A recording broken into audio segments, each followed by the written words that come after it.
Welcome back to another Film Geek movie review. Today it's time to take in another matinee, and I am off to check out the new dark comedy Coup.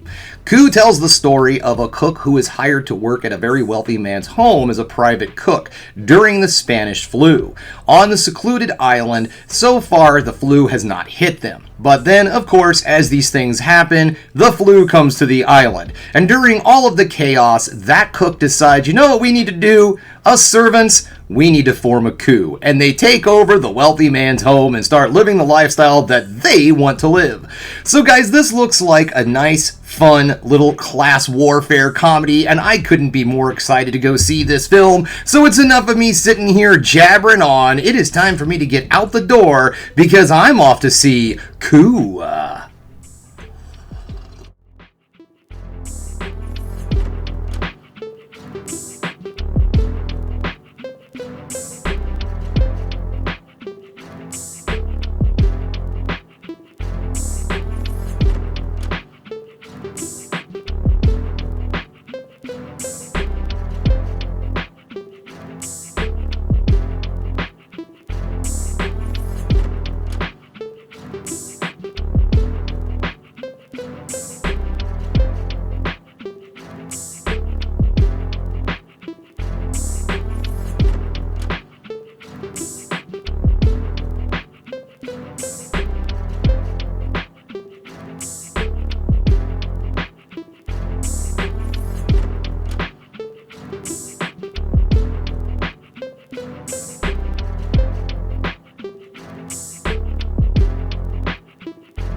Welcome back, just getting home, and guys, I really enjoyed this movie. I can easily see this film making my top 10 of 2024, well, at least at this moment. So let's get this started, shall we? We're going to get things started with negatives and then move into the positives to end the video on the ever so important high note. Now, negative-wise, this is something that I think might bother some people. It didn't necessarily bother me, but I can see where some people might be annoyed by this. The film does take place in 1918, which is right at the beginning of the Spanish flu. So there is a lot of parallels between what we just went through in 2020 and what the folks were going through in 1918 with the Spanish flu. A lot of the same mandates were happening, businesses were closing down, things of that sort.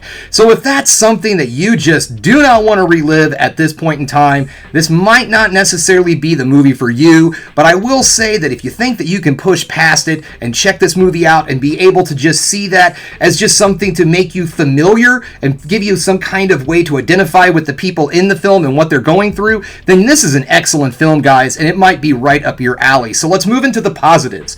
The first thing I want to talk about is the acting. Every single actor in this film does an outstanding job, but one actor in particular really shined to me, and that is Peter Sarsgaard, who plays the cook in this film. His character is very complicated and different, and he takes somebody at the very beginning of the film that is set up as a bad person. We are not supposed to be rooting for this person. He is not the hero of this film. But as the movie goes on, he becomes one of the most likable people in the entire cast.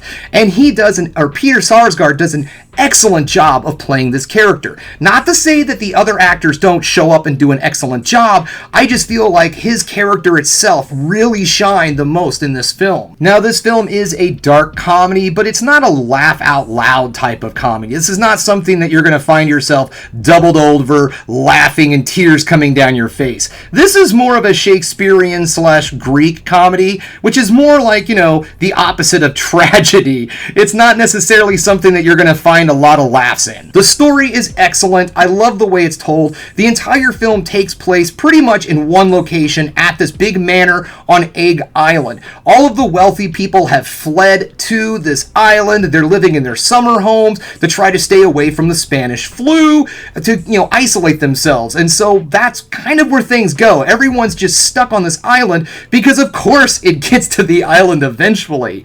The story is great. It doesn't overstay its welcome. This movie clocks in at just about an hour, 30 some minutes. The pacing is very well done. You stay interested in everything that's going on in this film. This movie is not a slow burn. It looks like it's going to be a slow burn because it's a period piece and it's all the prim and proper gentlemen and ladies and all of that. But no, don't worry. This movie is not one of those TV shows that you find on Netflix. This is a full-blown comedy thriller that keeps you guessing on the intentions of all of the characters in this film from beginning to end. So in all, guys, my final verdict on this film is definitely get out there and see it in theaters. If it's in your area, I do not know where this film is going to be at because it's one of those limited release films. So if it is showing in your area, definitely get out there, check this film out because, again, this is what people keep asking for. They want films that are different, something unique that you just don't see every day. And this is one of those movies. So let's get out there and let's keep it going, okay? So thanks again for checking out the Film Geek, folks. If you liked what you saw here today, go ahead and subscribe to the channel, ring that bell for notifications, and give me the old thumbs up if you like what you're seeing. And if there's one more thing you could do, folks, that is keep watching movies. You know I'm gonna.